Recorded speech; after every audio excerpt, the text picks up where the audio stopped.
Imaginez marcher exactement là où Moïse a marché, toucher les mêmes pierres qui ont été témoins des miracles de Jésus, entrer dans les grottes où les prophètes se sont cachés. Ça semble impossible, pas vrai? Comme si ces lieux n'existaient que dans les pages de la Bible, perdus à jamais dans le temps. Mais si je vous disais que beaucoup de ces endroits existent encore aujourd'hui, que vous pouvez les visiter, les toucher, les voir de vos propres yeux, bienvenue dans un voyage extraordinaire à travers les lieux les plus cachés et fascinants de la Bible qui ont survécu pendant des millénaires. Des lieux que la plupart des gens ne savent même pas qu'ils existent encore. Au cours des 60 prochaines minutes, je vais vous emmener vers 10 endroits incroyables. Certains de ces lieux sont si bien conservés qu'on a l'impression de remonter 2000 ans en arrière.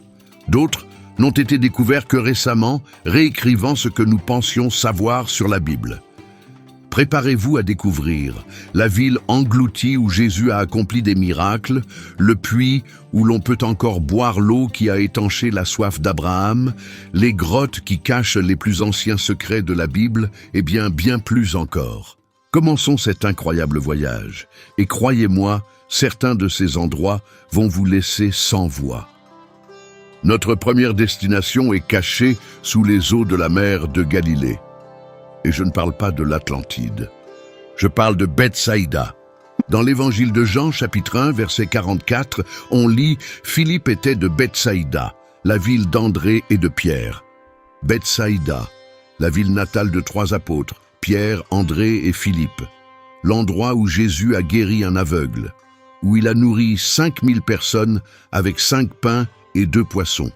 Pendant des siècles, cette ville a été considérée comme perdue. Les archéologues ont cherché partout. Certains pensaient que ce n'était qu'une légende. Mais en 1987, quelque chose d'extraordinaire s'est produit. Un groupe d'archéologues dirigé par Rami Arav a commencé des fouilles dans une zone appelée Et Tel, au nord de la mer de Galilée. Et ce qu'ils ont trouvé a tout changé. Ils ont trouvé une ville immense, avec d'énormes murailles, un temple romain, des maisons, des rues pavées.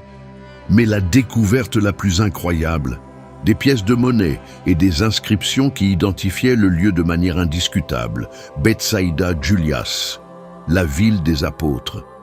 Mais c'est ici que ça devient vraiment fascinant. À l'époque de Jésus, Bethsaïda était un port florissant sur la mer de Galilée. Mais aujourd'hui, elle se trouve à plus de 2 kilomètres du rivage. Que s'est-il passé? Au fil des siècles, le niveau de la mer de Galilée a changé de façon spectaculaire.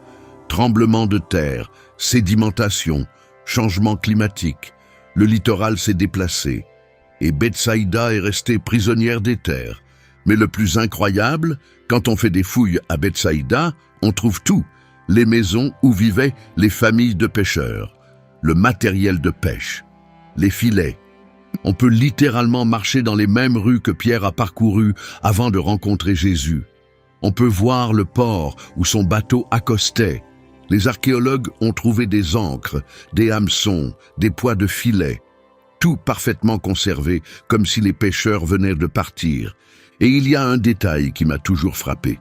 Dans l'évangile de Marc, chapitre 8, Jésus dit « Malheur à toi, Bethsaïda.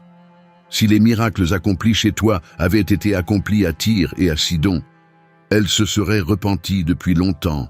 Une malédiction. Et selon certains spécialistes, cette malédiction s'est littéralement réalisée. Bethsaïda a été détruite par un tremblement de terre quelques décennies après la mort de Jésus et abandonnée pour toujours. Aujourd'hui, quand on visite Bethsaïda, on se retrouve dans un endroit étrange. On est à l'intérieur des terres, mais on marche sur ce qui était un port. C'est comme si le temps et la géographie s'étaient inversés. Et quelque part, sous vos pieds, enfouis dans la terre, il reste encore la trace de l'une des histoires les plus importantes jamais racontées. Mais Bethsaïda n'est pas le seul endroit où l'eau cache des secrets bibliques. Dans la ville de Naplouse, en Cisjordanie, il y a une église orthodoxe grecque qui paraît ordinaire vue de l'extérieur. Mais descendez un escalier de pierre, entrez dans une crypte et vous vous retrouvez face à face avec l'un des vestiges les plus anciens et les mieux conservés de toute la Bible, le puits de Jacob. Et non, je ne parle pas de ruines, je parle d'un puits qui fonctionne encore, après 4000 ans. On peut encore en boire l'eau. Laissez-moi vous expliquer pourquoi c'est si incroyable. Dans le livre de la Genèse, chapitre 33, on lit que Jacob a acheté un terrain près de la ville de Sichem, l'ancienne Naplouse, et qu'il s'y est installé. Là, il a creusé un puits. Il y a 4000 ans. Ce puits traverse toute la Bible. Jacob l'a creusé. Joseph a été vendu par ses frères non loin d'ici. Et puis, des milliers d'années plus tard, Jésus s'est assis ici même. Jean chapitre 4, l'histoire de la Samaritaine. Jésus, fatigué du voyage, s'assit au bord du puits. C'était environ la 6e heure.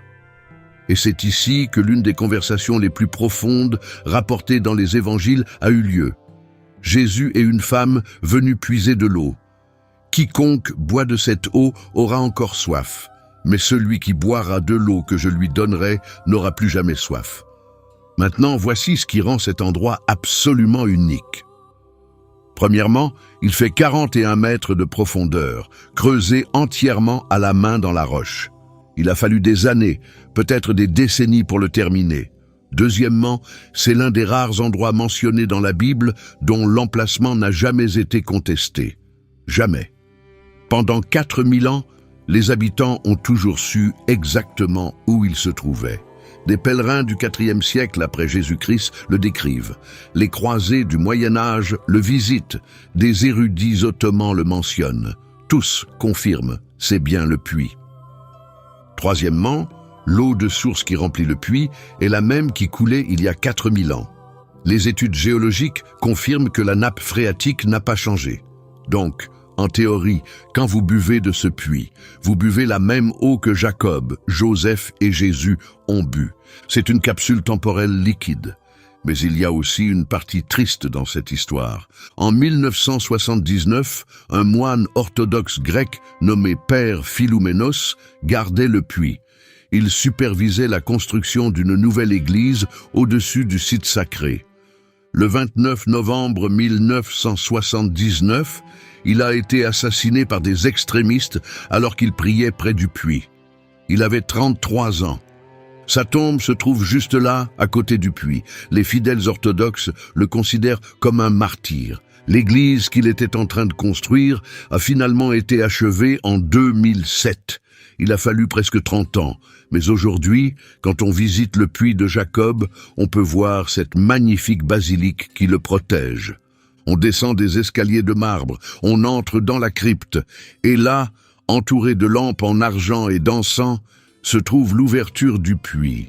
On regarde en bas et on ne voit que l'obscurité, 41 mètres de profondeur. Mais si on écoute attentivement, on peut entendre l'écho de l'eau tout au fond.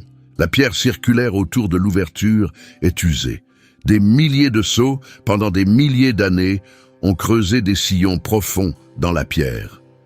Chaque sillon est une vie, quelqu'un qui est venu ici assoiffé et qui est reparti désaltéré. Et le plus étonnant, le puits n'est pas dans un musée, il n'est pas derrière une vitre, il est vivant. Les gens viennent encore, prient encore, puisent encore de l'eau. Après 4000 ans, le puits de Jacob fait encore exactement ce pourquoi il a été creusé. Mais si vous pensez qu'un puits vieux de 4000 ans est impressionnant, attendez de voir ce qui est caché dans certaines grottes du désert. Un jeune berger bédouin nommé Mohamed Eddib cherche une chèvre égarée dans les falaises au-dessus de la mer Morte. Frustré, il lance une pierre dans une petite ouverture dans la roche. Au lieu du bruit d'une pierre frappant la pierre, il entend quelque chose de différent, quelque chose qui se brise, de l'argile. Il grimpe dans la grotte et ce qu'il trouve va changer à jamais notre compréhension de la Bible. Des jarres, hautes en argile, scellées. À l'intérieur, enveloppés dans du lin ancien, des rouleaux, des manuscrits, des milliers de fragments de texte. Les manuscrits de la mer Morte. Dans les mois et les années qui ont suivi, les archéologues ont découvert d'autres rouleaux dans 11 grottes différentes autour d'un site appelé Qumran. Au total, ils ont trouvé plus de 900 manuscrits. Et quand les spécialistes ont commencé à les traduire, ils ont été stupéfaits. Ce n'étaient pas de simples manuscrits, c'étaient des copies de livres bibliques écrits entre 250 avant Jésus-Christ et 68 après Jésus-Christ. Avant cette découverte, les copies les plus anciennes que nous avions de la Bible hébraïque dataient d'environ 900 après Jésus-Christ. Les manuscrits de la Mer Morte les précédaient de plus de 1000 ans. Laissez ça s'imprégner, 1000 ans de plus. L'un des rouleaux les plus importants est le grand rouleau d'Isaïe. Il mesure plus de 7 mètres de long et contient le livre d'Isaïe en entier, chaque chapitre, sans exception. Et la partie extraordinaire, quand ils l'ont comparé aux versions modernes d'Isaïe, il était pratiquement identique. Après 2000 ans de copies manuelles, le texte était resté incroyablement fidèle. Cela a prouvé quelque chose de monumental. La Bible que nous lisons aujourd'hui est fondamentalement la même que celle qui était lue il y a 2000 ans. Mais qui a écrit ces rouleaux? Qui les a cachés? Le site de Qumran était habité par une secte juive appelée les Esséniens. C'était une communauté ascétique vivant dans le désert, consacrée à l'étude intensive des Écritures. Ils se levaient avant l'aube, priaient, copiaient les textes sacrés, pratiquaient des ablutions rituelles, vivaient dans la pauvreté volontaire. Certains spécialistes pensent que Jean le Baptiste aurait pu être influencé par les Esséniens. D'autres pensent que Jésus lui-même aurait pu connaître leurs enseignements. Regardez ces bains rituels, les mikveh. Ils sont identiques à la description du baptême que l'on trouve dans les évangiles. Une coïncidence. En 68 après Jésus-Christ, les légions romaines marchaient à travers la Judée, écrasant la révolte juive. Les Esséniens savaient qu'elles arrivaient. Alors ils ont pris leurs trésors les plus précieux, les textes sacrés, les ont scellés dans des jarres et les ont cachés dans les grottes environnantes. Peut-être pensaient-ils revenir, peut-être espéraient-ils que quelqu'un, un jour, les trouverait. Ils ne sont jamais revenus. Les Romains ont détruit Qumran. La communauté a disparu. Et pendant 1900 ans, les rouleaux sont restés cachés, protégés par le climat extrêmement sec de la Mer Morte, en attente d'un berger bédouin et d'une chèvre égarée. Aujourd'hui, beaucoup de ces rouleaux sont conservés au sanctuaire du livre à Jérusalem. Le bâtiment est conçu pour ressembler au couvercle des jarres dans lesquels les rouleaux ont été trouvés. Le sanctuaire du livre est maintenu à température et humidité contrôlée. Les rouleaux les plus fragiles ne sont exposés que pendant de courtes périodes. En 2011, Google a numérisé beaucoup de ces rouleaux en ultra haute résolution. Désormais, n'importe qui, n'importe où dans le monde, peut zoomer sur ces parchemins anciens et voir chaque lettre, chaque marque, chaque imperfection. Mais si vous voulez vraiment comprendre l'importance de cette découverte, il faut visiter les grottes elles-mêmes. La grotte 4, où plus de 15 000 fragments ont été trouvés, est accessible. On peut y entrer. On peut se tenir dans le même espace où les rouleaux ont reposé pendant presque 2 millénaires. Et depuis l'entrée de la grotte, on regarde vers la Mer Morte, la même vue que les Esséniens avaient il y a 2000 ans. Le silence est absolu, le désert inchangé, et à cet instant, on comprend. La Bible n'est pas qu'un livre ancien. C'est une chaîne ininterrompue de mots, copiés avec dévotion, protégés au prix de sacrifices, transmis à travers des siècles de tourmente. Et tout a commencé ici, dans ces grottes oubliées. Mais Qumran n'est pas le seul endroit où le désert a conservé des secrets incroyables. Imaginez une montagne plate au milieu du désert, des parois verticales de 400 mètres de haut. Au sommet, une ville fortifiée entière, des palais, des citernes, des entrepôts, des synagogues. C'est Masada, et son histoire est l'une des plus tragiques et inspirantes jamais racontées. Masada se trouve à environ 20 km au sud de Qumran, surplombant la Mer Morte. Elle est mentionnée par Flavius Joseph, l'historien juif du 1er siècle, comme l'une des forteresses construites par Hérode le Grand. Et Hérode ne faisait pas les choses à moitié. Il a construit sur cette montagne un complexe démesuré, 3 niveaux de palais taillés dans la paroi rocheuse, des bassins, des thermes romains avec eau chaude, des mosaïques, des fresques, dans le désert, sur une montagne. au milieu de nulle part. Pourquoi? Hérode était paranoïaque, il craignait ses ennemis, aussi bien romains que juifs. Massada était sa voie de sortie, son plan de secours. Si tout tournait mal, il se replierait ici, imprenable, autonome. Il a fait creuser 12 énormes citernes dans la roche qui recueillait l'eau de pluie. Elles pouvaient contenir plus de 40 000 mètres cubes d'eau, des entrepôts remplis de céréales, d'huile, de vin, de dattes, de quoi nourrir des centaines de personnes pendant des années. Hérode est mort en 4 avant Jésus-Christ et Massada est devenu une petite garnison romaine, un endroit tranquille, oublié. Puis est arrivée l'année 70 après Jésus-Christ. Les Romains ont détruit Jérusalem. Le temple a été rasé.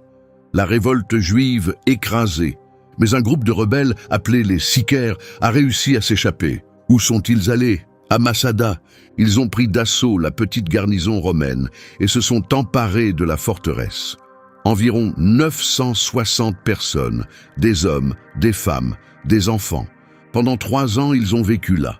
Ils cultivaient des terrasses, recueillaient l'eau de pluie, élevaient leurs enfants, priaient dans la synagogue qu'ils avaient construite. Cette synagogue existe encore. C'est l'une des plus anciennes synagogues jamais découvertes.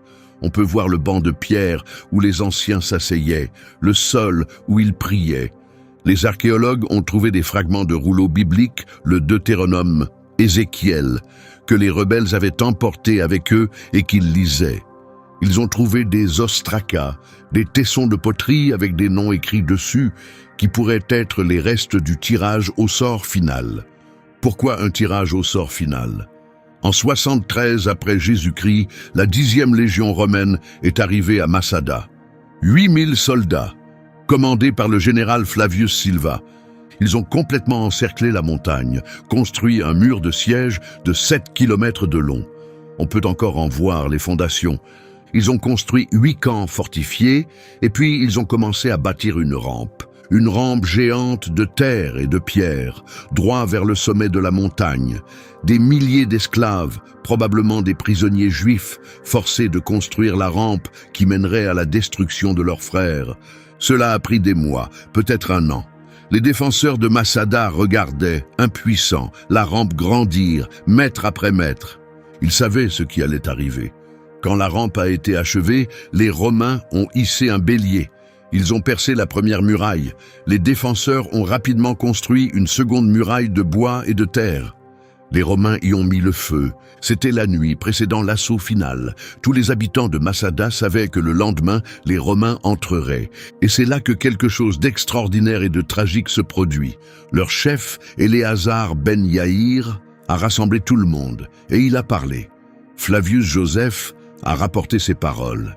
Il y a longtemps, braves hommes, nous avons décidé de ne servir ni les Romains, ni personne d'autre, mais seulement Dieu.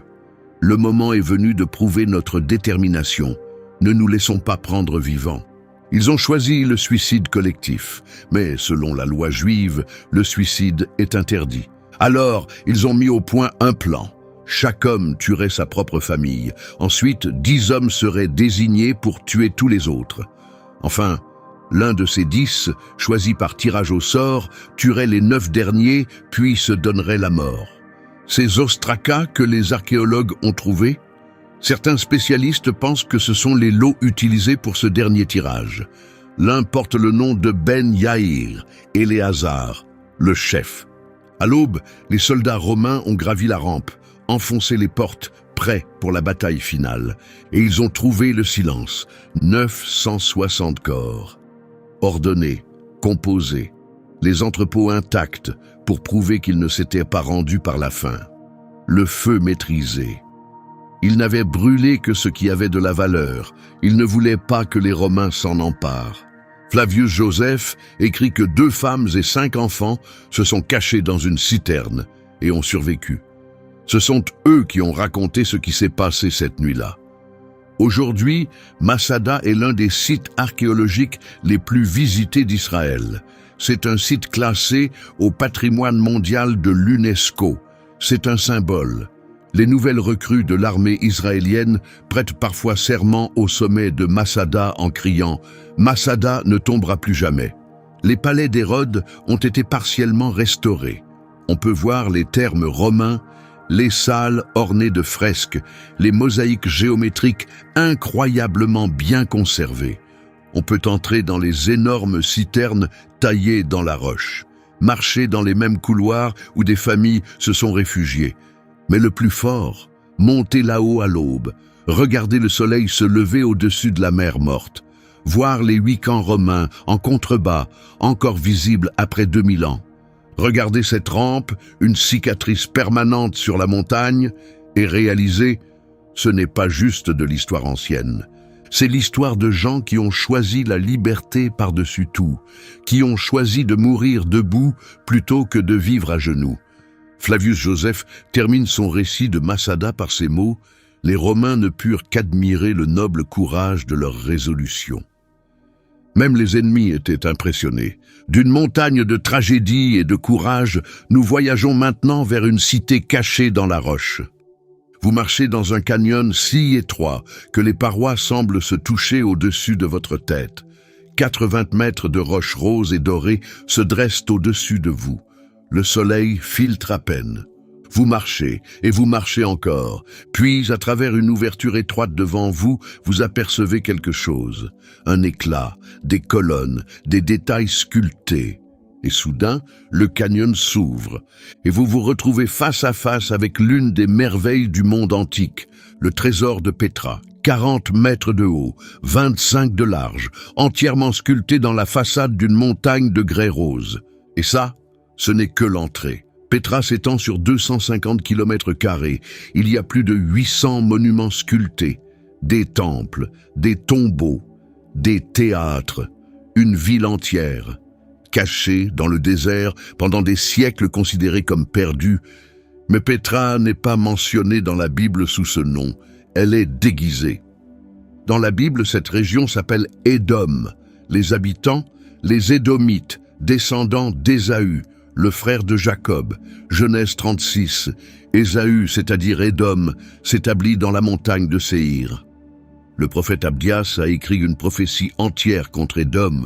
L'orgueil de ton cœur t'a égaré, toi qui habites dans les fentes du rocher, toi dont la demeure est en haut. Dans les fentes du rocher. Regardez Pétra. C'est littéralement ça. Mais qui étaient vraiment les Nabatéens, le peuple qui a construit la Pétra que nous voyons aujourd'hui? Les Nabatéens étaient des marchands. Ils contrôlaient les routes commerciales entre l'Arabie, l'Égypte, la Syrie et Rome. L'encens, les épices, la soie, tout passait par Pétra et ils sont devenus incroyablement riches. Mais c'étaient aussi des ingénieurs de génie. Pétra est dans le désert. Il pleut peut-être 15 jours par an. Pourtant, les Nabatéens ont réussi à créer une ville de 30 000 habitants. Comment ? Ils ont construit un système hydraulique incroyable, plus de 200 citernes, des canaux qui captaient chaque goutte de pluie, des tuyaux en terre cuite qui distribuaient l'eau dans toute la ville. On peut encore voir les canaux creusés dans les parois du Siq. Après 2000 ans, certains fonctionnent encore.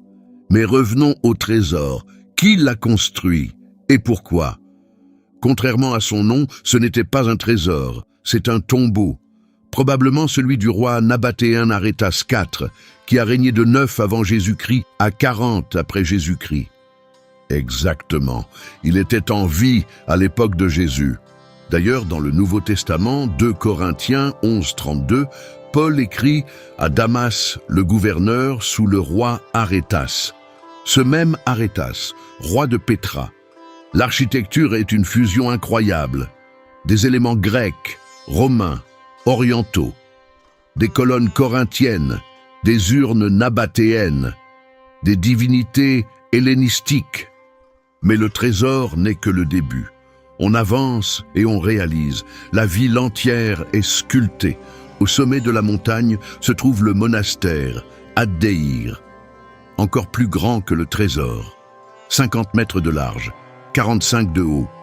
Pour y arriver, il faut gravir 800 marches taillées dans la roche. Chaque marche polie par des millions de pieds au fil des siècles. Et depuis le sommet, on voit le désert s'étendre à l'infini. On comprend pourquoi les Nabatéens ont choisi cet endroit. Ils pouvaient voir les ennemis arriver à des jours de distance. Il y a aussi un théâtre romain, capacité 7000 personnes, entièrement taillé dans la montagne, la rue des façades, des dizaines de tombeaux côte à côte comme un cimetière vertical. Le grand temple, l'un des plus grands édifices religieux nabatéens. Une église byzantine du 5e siècle avec des mosaïques parfaitement conservées. La preuve que Pétra a continué d'être habitée même après les Nabatéens. Sur les murs, des graffitis en nabatéen, en grec, en latin. Des noms, des dates, des messages. Douchara, protège-moi. Douchara était la principale divinité nabatéenne. Et puis il y a l'autel des sacrifices, au sommet d'une autre montagne. Il faut grimper, mais quand on arrive, on voit l'autel de pierre, les canaux par lesquels le sang des sacrifices s'écoulait. C'est saisissant, ancien, puissant. De là-haut, on voit tout Pétra en contrebas, une métropole de pierre rose qui brille au soleil. Pendant des siècles, Pétra a été oubliée par le monde occidental. Les Bédouins locaux connaissaient les ruines, mais les gardèrent secrètes. Puis en 1812, un explorateur suisse nommé Johann Ludwig Burckhardt s'est déguisé en musulman arabe et a convaincu un guide local de l'emmener sur le site du tombeau d'Aaron. L'itinéraire passait par le Sikh. Burckhardt est devenu le premier Européen des temps modernes à voir Pétra. Il a fait des croquis, pris des notes. Il est revenu et a dit au monde « J'ai découvert une cité de pierre rose, aussi vieille que le temps lui-même ». Aujourd'hui, Pétra est un site classé au patrimoine mondial de l'UNESCO. Elle accueille plus d'1 million de visiteurs par an. Mais voici le secret. Les archéologues estiment que seulement 15% de Pétra a été fouillé. Des scans récents au géoradar ont révélé d'énormes structures encore enfouies sous le sable. Il y a toute une ville souterraine qui reste à découvrir. Si vous voulez vraiment voir Pétra, allez-y au coucher du soleil. Le grès change de couleur à chaque minute, du rose au rouge, du rouge à l'orange, de l'orange au violet, ou allez-y la nuit, pendant Pétra by Night. Marchez dans le Sikh éclairé par 1500 bougies. Le trésor brille dans la lumière vacillante. Et on se sent comme un voyageur d'il y a 2000 ans, découvrant cette merveille impossible pour la première fois. Pétra nous enseigne quelque chose de profond. On peut sculpter des montagnes, on peut bâtir des empires, on peut devenir le centre du monde. Mais le désert est patient, le temps est implacable. Et à la fin, même les plus grandes cités deviennent des murmures dans le sable. Mais toutes les cités bibliques ne sont pas dans le désert. Certaines sont submergées. Imaginez un port si grand qu'il pouvait accueillir 300 navires en même temps, un phare aussi haut que la Statue de la Liberté, des palais de marbre, des théâtres, des hippodromes, l'une des villes les plus modernes et les plus avancées technologiquement du monde antique. Construite par un homme obsédé par le pouvoir et la grandeur, Hérode le Grand. Aujourd'hui, la moitié de cette ville est sous l'eau, mais ce qui reste suffit à vous émerveiller. Bienvenue à Césarée-Maritime. Césarée se trouve sur la côte méditerranéenne d'Israël, à mi-chemin entre Tel Aviv et Haïfa.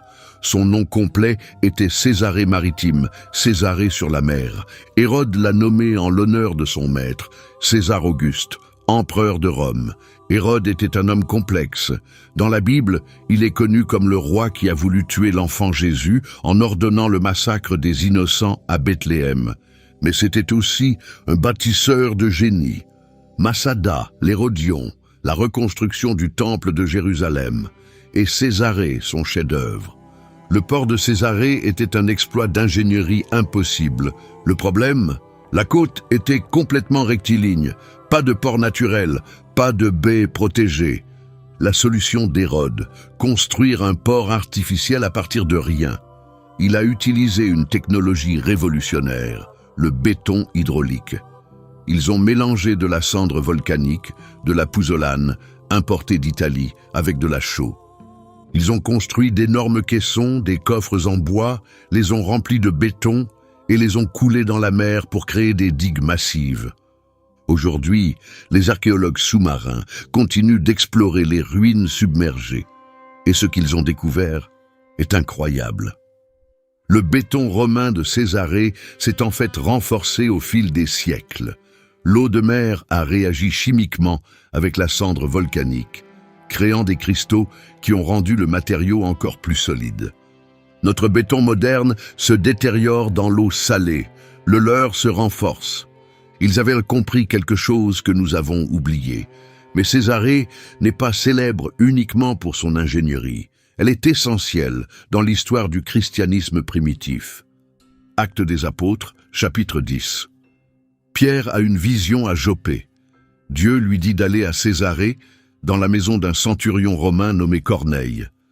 Pierre s'y rend, prêche à Corneille et à sa famille. Et quelque chose de révolutionnaire se produit. Le Saint-Esprit descend sur les païens. Acte 10, versets 44 à 45. Tandis que Pierre parlait encore, le Saint-Esprit descendit sur tous ceux qui écoutèrent la parole. Tous les croyants circoncis qui étaient venus avec Pierre furent stupéfaits de ce que le don du Saint-Esprit avait été répandu aussi sur les païens. Ce fut le moment où le christianisme a cessé d'être une simple secte juive pour devenir une religion universelle. Et c'est arrivé à Césarée. Il y a un théâtre romain à Césarée. Construit par Hérode, il pouvait accueillir 4000 spectateurs. En 1961, des archéologues travaillaient dans le théâtre quand ils ont trouvé quelque chose d'extraordinaire. Une pierre avec une inscription en latin. Les mots étaient partiellement érodés, mais lisibles. Tiberium Pontius Pilatus Praefectus Iudaeae. Ponce Pilate, préfet de Judée. C'était la première preuve archéologique physique de l'existence de Ponce Pilate en dehors des textes bibliques. Césarée était la capitale administrative de la Judée romaine. Pilate vivait ici. Son palais se trouvait sur la côte, face à la mer. Aujourd'hui, on peut marcher dans les ruines de ce palais, des mosaïques, des bassins, des colonnades. Quand Pilate a condamné Jésus à mort, il est revenu ici, à Césarée, dans son palais au bord de la mer. Mais Césarée joue un autre rôle essentiel dans le Nouveau Testament. Paul, l'apôtre. Acte 23. Paul est arrêté à Jérusalem. Ses ennemis complotent pour le tuer. Le commandant romain l'envoie à Césarée pour le protéger. Paul a passé 2 ans emprisonné à Césarée. 2 ans. Pendant ce temps, il s'est défendu devant 3 gouverneurs, Félix, Festus et le roi Agrippa II. Acte 26 rapporte son discours devant Agrippa. C'est l'un des discours les plus puissants du Nouveau Testament. « Roi Agrippa, crois-tu aux prophètes ? Je sais que tu y crois. » Alors Agrippa dit à Paul, « Tu me persuades presque de devenir chrétien. » Finalement, Paul a exercé son droit de citoyen romain. Il en a appelé à César. Ils l'ont envoyé à Rome. Et ainsi a commencé le voyage qui allait porter l'Évangile au cœur de l'Empire. Il y a un hippodrome à Césarée, 450 mètres de long, 90 mètres de large. Il pouvait contenir 30 000 spectateurs. C'est ici qu'avaient lieu les courses de chars, les compétitions athlétiques, les combats de gladiateurs. C'est l'un des hippodromes les mieux conservés de l'Empire romain. Et puis il y a l'aqueduc, l'un des aqueducs romains les plus impressionnants encore debout. Il s'étend sur plus de 10 km le long de la côte. Double arcade. Toujours debout, après 2000 ans. Il acheminait l'eau douce des sources du mont Carmel jusqu'à Césarée. Au coucher du soleil, quand le soleil descend sur la Méditerranée, l'aqueduc dessine des silhouettes incroyables sur le ciel orangé. Aujourd'hui, Césarée est un parc national israélien. Elle est habitée. Il y a une petite ville moderne à côté des ruines. On peut dîner dans des restaurants aménagés dans les entrepôts du port des croisés. Oui, il y a aussi des vestiges des croisades. Césarée a été importante pendant des siècles. L'ancien théâtre romain accueille encore des spectacles, des concerts, de l'opéra, des pièces de théâtre.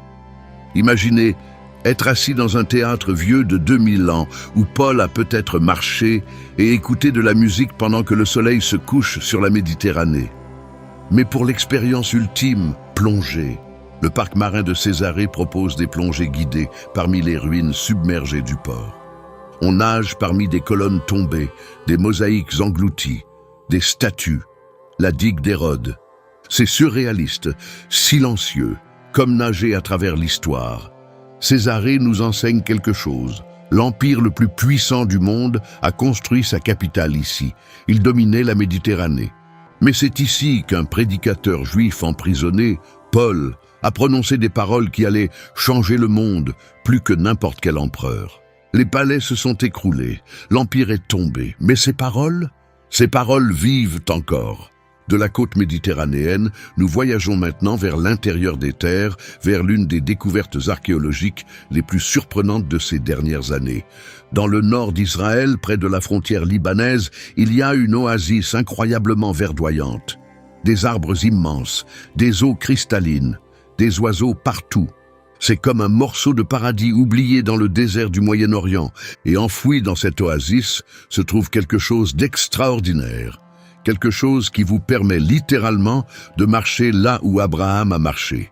Il y a 4000 ans, bienvenue à Tel Dan, Dan était la tribu la plus au nord d'Israël. L'expression biblique de Dan à Beersheva signifiait « du nord au sud », tout le pays d'Israël. Dans le livre des Juges, chapitre 18, on lit comment la tribu de Dan a conquis cette ville qui s'appelait à l'origine Laïs et l'a rebaptisée de son propre nom. Mais l'histoire de cet endroit commence bien plus tôt. Genèse 14.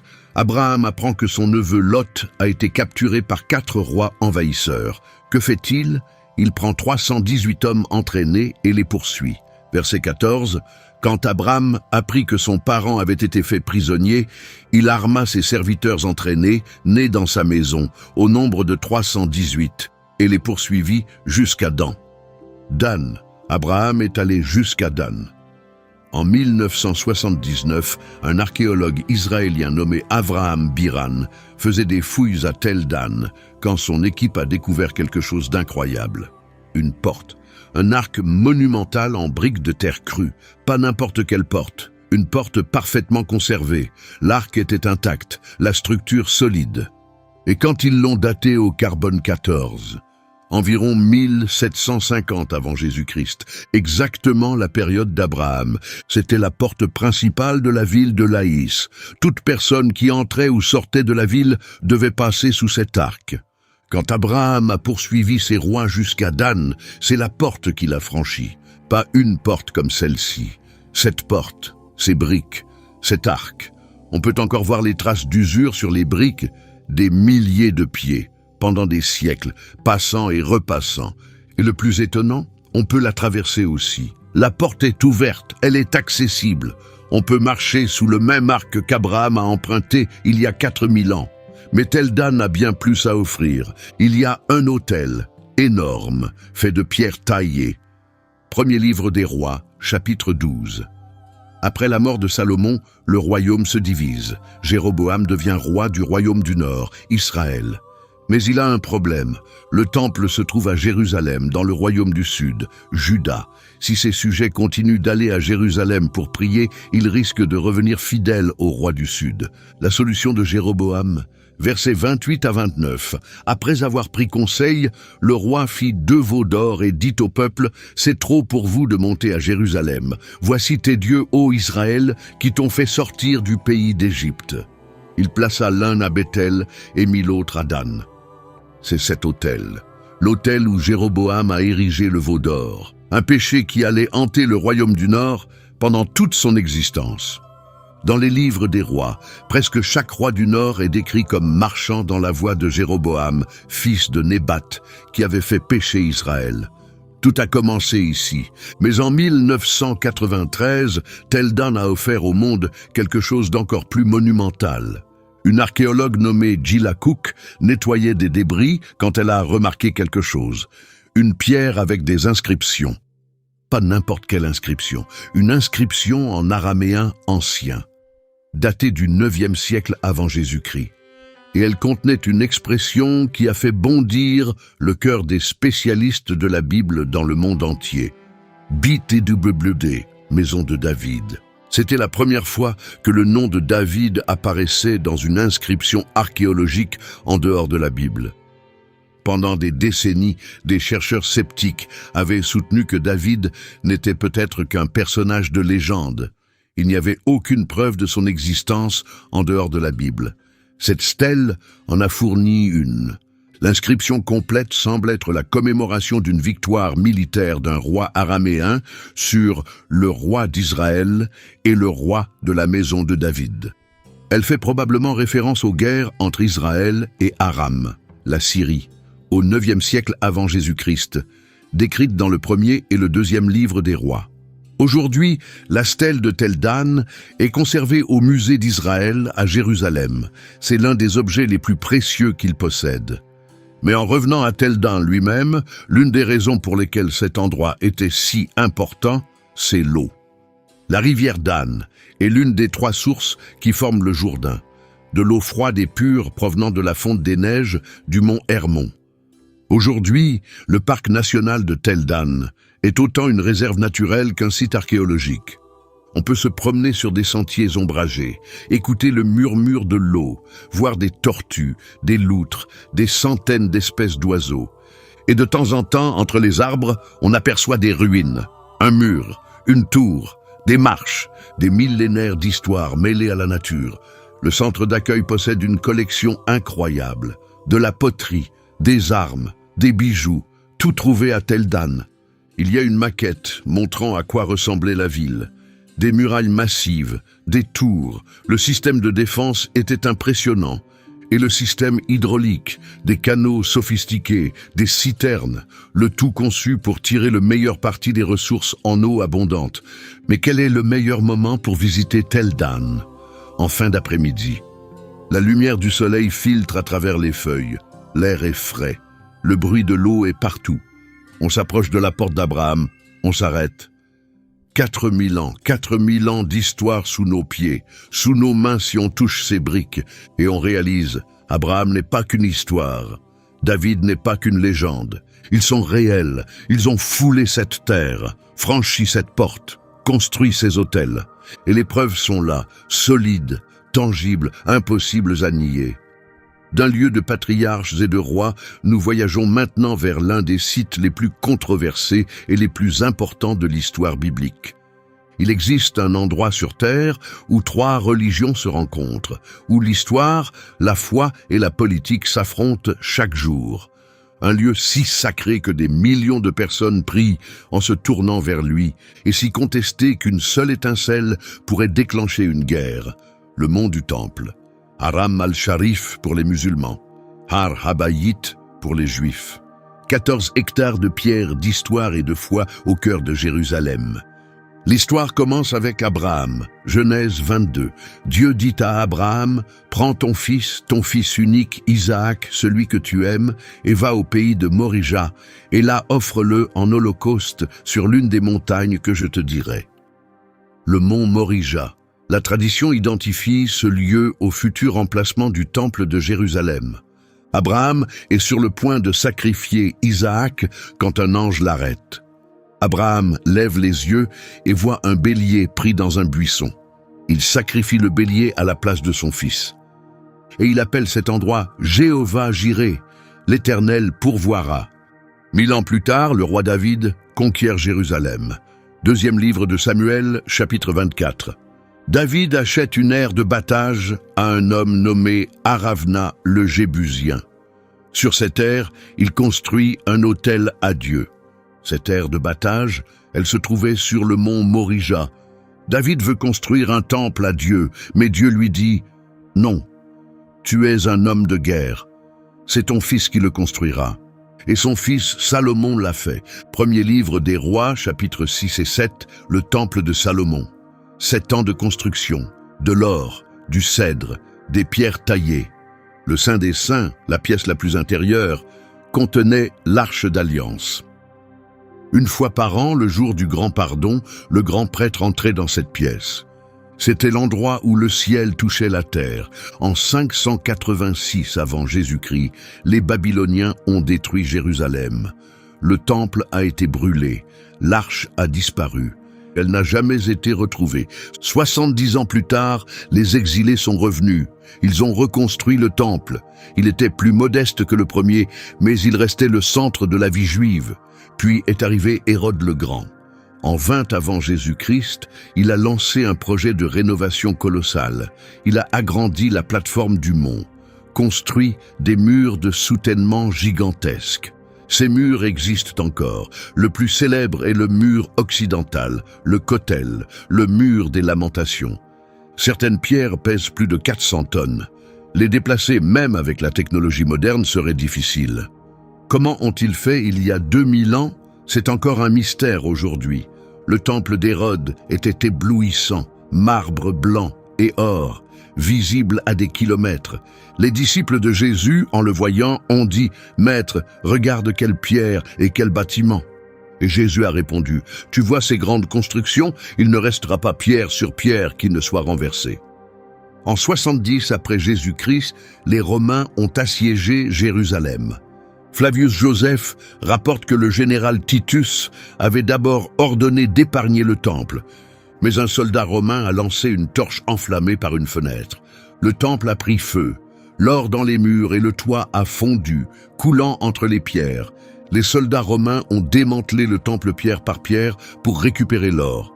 Il ne resta pas pierre sur pierre. La prophétie de Jésus s'était réalisée. À Rome, l'empereur Titus a fait construire un arc de triomphe. Sur le relief, des soldats romains portent le chandelier d'or à 7 branches du temple. Ce même arc existe encore à Rome. On peut y voir la menorah gravée dans la pierre. Pendant 600 ans, le mont du Temple est resté en ruine. Les Romains y ont construit un temple dédié à Jupiter, puis les Byzantins l'ont laissé à l'abandon. Puis, en 691 après Jésus-Christ, les musulmans, qui contrôlaient désormais Jérusalem, ont construit le dôme du rocher. C'est l'un des plus beaux édifices au monde, un dôme doré, des mosaïques raffinées, de la calligraphie arabe. À l'intérieur se trouve un rocher, une grande formation rocheuse naturelle. Les musulmans croient que c'est de ce rocher que le prophète Mahomet est monté au ciel lors du voyage nocturne. Les Juifs croient que c'est le rocher où Abraham a lié Isaac, où se trouvait l'arche d'alliance, le fondement du monde. Un seul rocher, 2 fois, 3 religions. Les chrétiens le vénèrent à cause de ses liens avec Jésus. Aujourd'hui, le mont du Temple est administré par la Jordanie, mais Israël en contrôle l'accès. Seuls les musulmans peuvent y prier. Les Juifs peuvent le visiter, mais pas y prier. Toute violation de ces règles peut déclencher des émeutes. Sous le mont, il y a des kilomètres de tunnels, des citernes, des passages, des salles. On peut visiter le tunnel du mur occidental. On marche littéralement le long de toute la longueur du mur, dont la majeure partie est souterraine. On voit des pierres de l'époque d'Hérode, des sceaux, des rues romaines. La plus grosse pierre pèse 570 tonnes. Il y a une porte sur le côté est du mont du Temple, appelée la porte dorée. Elle est scellée. Ézéchiel 44, versets 1 et 2. Puis il me ramena vers la porte extérieure du sanctuaire, celle qui fait face à l'Orient, mais elle était fermée. Et l'Éternel me dit, cette porte restera fermée, elle ne s'ouvrira pas, et personne n'y passera. Car l'Éternel, le Dieu d'Israël, est entré par là. C'est pourquoi elle restera fermée. Les Juifs croient que lorsque le Messie viendra, il entrera par cette porte. Les musulmans ont scellé la porte en 1541. Certains disent que c'était pour empêcher le Messie juif d'entrer. Ils ont aussi construit un cimetière devant, car les prêtres juifs ne peuvent pas traverser les cimetières. Elle est toujours là, fermée, en attente. Chaque jour, des milliers de personnes viennent au mont du Temple et dans ses environs. Des Juifs priant au mur des lamentations, des musulmans priant à la mosquée Al-Aqsa, des chrétiens marchant sur la Via Dolorosa, tout près. Et au-dessus de tout, le dôme du rocher brille, de l'or contre le ciel. Cet endroit a vu plus d'histoire, plus de sang, plus de prières que n'importe quel autre lieu sur terre. Des empires se sont levés et sont tombés, des temples ont été construits et détruits, des prophètes ont marché, parlé, pleuré. Et encore aujourd'hui, des millions de personnes se tournent vers ce mont et y voient le centre du monde, l'endroit où Dieu a choisi de mettre son nom, l'endroit où, selon les prophéties, l'histoire atteindra son point culminant. Du lieu le plus contesté de la terre, nous voyageons vers l'un des plus paisibles et des moins connus. Nous sommes en Iran, dans la province du Khouzistan, près de la frontière avec l'Irak. Pas exactement une destination touristique biblique habituelle, mais ça devrait l'être. parce qu'ici se dresse l'un des palais les plus importants de l'histoire biblique. Le palais de Suse, là où une jeune orpheline juive est devenue reine de l'empire le plus puissant du monde, et a utilisé cette position pour sauver son peuple de l'extermination. Bienvenue dans l'histoire d'Esther. Le livre d'Esther commence ainsi. C'était au temps d'Assuérus, cet Assuérus qui régnait sur 127 provinces, depuis l'Inde jusqu'à l'Éthiopie. Assuérus, connu historiquement sous le nom de Xerxès Ier, dirigeait le plus grand empire ayant jamais existé à cette époque. Et Suse était l'une de ses capitales, avec Persépolis, Babylone et Ecbatane.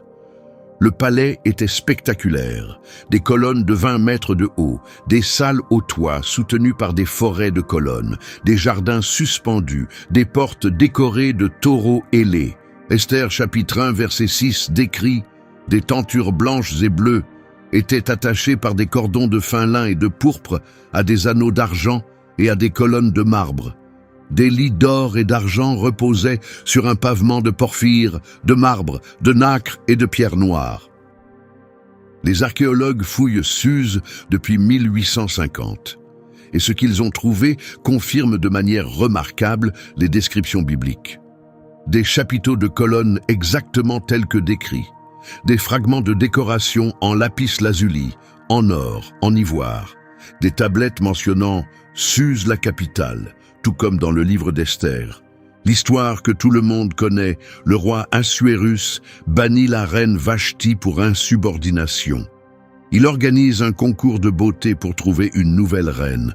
Esther, une jeune orpheline juive, élevée par son cousin Mardoché, est amenée au palais. Elle ne révèle pas qu'elle est juive.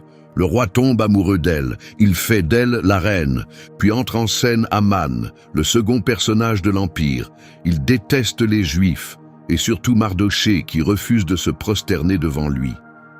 Aman convainc le roi de publier un décret. À une date précise, tous les Juifs de l'Empire, hommes, femmes, enfants, doivent être tués. Mardoché le découvre. Il se couvre d'un sac et de cendres. Il envoie un message à Esther. « Qui sait si ce n'est pas pour un moment comme celui-ci que tu es parvenue à la royauté ?» Esther doit faire un choix. Elle peut se taire, cacher son identité, survivre, ou elle peut tout risquer. « Si je dois périr, je périrai. » Elle se présente devant le roi sans avoir été convoquée, un crime passible de mort. Le roi tend le sceptre, elle est sauvée, elle organise 2 banquets, au second elle révèle tout, elle est juive. Aman a comploté pour détruire son peuple. Le roi est furieux. Aman est pendu à la potence même qu'il avait préparée pour Mardoché. Le décret initial ne peut pas être annulé. La loi perse est irrévocable, mais le roi publie un second décret. Les Juifs peuvent se défendre, et c'est ce qu'ils font, ils se sauvent. Les Juifs célèbrent encore cet événement chaque année lors de la fête de Pourim. Ils lisent le livre d'Esther, font des cadeaux aux pauvres, célèbrent. Maintenant, Suse, aujourd'hui, les ruines sont vastes. On peut voir les fondations de la salle d'audience, les bases des colonnes, des restes de mosaïques. Beaucoup des objets les plus spectaculaires sont au Louvre, à Paris. Ils y ont été emmenés par des archéologues français au XIXe siècle, dont le célèbre Code de Hammurabi, le premier recueil de lois écrites trouvé à Suse. Mais à Suse, il y a aussi autre chose, un tombeau. Le tombeau traditionnel du prophète Daniel. Il est couvert par une mosquée, construite au XIIe siècle. Le tombeau lui-même est bien plus ancien. Daniel, le prophète qui a été jeté dans la fosse aux lions, qui a interprété des rêves, qui a eu des visions de l'Apocalypse. Selon la tradition, il est mort à Suse. Encore aujourd'hui, aussi bien les musulmans que les juifs visitent le tombeau. Il est considéré comme sacré par les 2 religions. Il y a aussi un tombeau traditionnellement identifié comme celui d'Esther et de Mardoché. Il est simple, une salle souterraine, 2 sarcophages. Les historiens débattent de l'authenticité. Mais la tradition persiste depuis plus de 1000 ans. Pendant des siècles, il y a eu une communauté juive à Suse. Aujourd'hui, elle est bien plus petite. La plupart des Juifs iraniens ont émigré après la révolution de 1979. Visiter Suse en tant que touriste occidental est compliqué. Les tensions politiques entre l'Iran et l'Occident rendent le voyage difficile. Mais certains circuits bibliques spécialisés incluent l'Iran dans leur itinéraire. Parce que Suse n'est pas qu'un site archéologique, c'est un rappel. Un rappel que parfois une seule personne, au bon endroit, au bon moment, avec le courage d'agir, peut changer le cours de l'histoire. Esther était orpheline. Elle était une femme dans un empire dirigé par des hommes. Elle faisait partie d'une minorité dans un pays étranger. Mais elle était exactement là où elle devait être, pour un moment comme celui-ci. Et ce moment, dans ce palais, dans cette ville, a sauvé tout un peuple. Du palais d'une reine courageuse, nous terminons notre voyage dans un lieu qui représente là où tout a commencé. Nous avons traversé 4000 ans d'histoire. Nous avons vu une ville de pêcheurs où des apôtres ont appris à marcher sur les eaux de la foi. Nous avons bu au même puits qui a désaltéré les patriarches et les prophètes.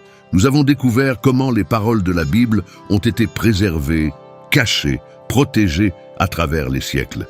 Nous avons gravi une forteresse où 960 personnes ont choisi la liberté plutôt que l'esclavage. Nous avons marché dans une cité de pierres roses, sculptée par la dévotion et la fierté. Nous avons nagé parmi les ruines d'un port où un prisonnier a changé le monde par ses paroles. Nous avons franchi la même porte qu'Abraham a franchie. Nous avons contemplé le lieu le plus sacré et le plus contesté de la terre. Et nous avons découvert où une reine a sauvé son peuple de l'extermination. 10 lieux. Mais il y a des centaines d'autres sites encore à explorer. Nazareth, où l'ange est apparu à Marie. Bethléem, où le roi des rois est né. Le Jourdain, où les cieux se sont ouverts. Le Golgotha, le tombeau vide. Les villes où Paul a prêché. Éphèse, Corinthe, Rome. Le mont Sinaï, où Moïse a reçu la loi. L'itinéraire traditionnel de l'Exode.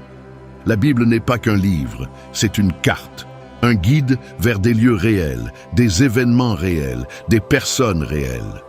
Et ces lieux ne sont pas des musées morts, ils sont vivants. On peut les visiter, les toucher, marcher là où les prophètes ont marché. Chaque année, de nouvelles découvertes voient le jour, de nouvelles preuves émergent du sable, l'histoire continue de s'écrire.